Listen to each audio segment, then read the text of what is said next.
આ સોશિયલ મીડિયાનો જમાનો છે તો ફ્રોડ ને સ્કેમ એ નવી પેટર્નમાં ને નવીન માણસ હારે થતા હોય છે.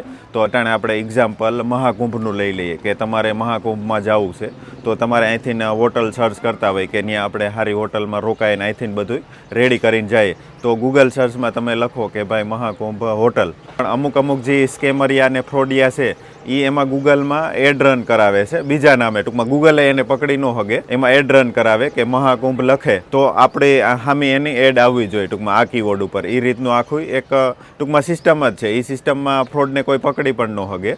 તો દાખલા તરીકે તમે મહાકુંભ લખો તો નીચે કોઈની એડ હાલતી હોય, એ સ્કેમરિયાની એડ હોય, તો એમાં એવું લખેલું હોય કે મહાકુંભ સસ્તામાં હોટલ એમ.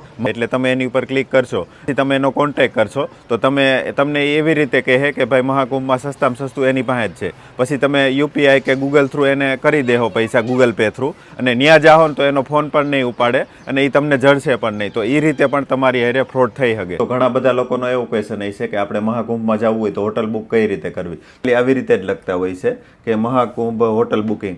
તો આ તો રેડી જ છે અટાણે. જો આ booking.com રહ્યું છે, મેક માય ટ્રીપ રહ્યું ઓફિશિયલી છે, અગોડા રહ્યું ઓફિશિયલી છે, એવા બધા ઓફિશિયલી જ છે. પણ દાખલા તરીકે જો અહીંયા ક્યાંય કાંઈ એડ આવતી હોય કે હોટલ બુકિંગ માટે અમારો કોન્ટેક્ટ કરો અને એમાં કોન્ટેક્ટ નંબર હોય, તો મિત્રો તમારે કોન્ટેક્ટ નંબર થ્રુ કોઈ દી કોન્ટેક્ટ ન કરવો. પર્સનલી કોન્ટેક્ટ કરશો તો તમારી સાથે ફ્રોડ થવાના ચાન્સ વધુ રહે.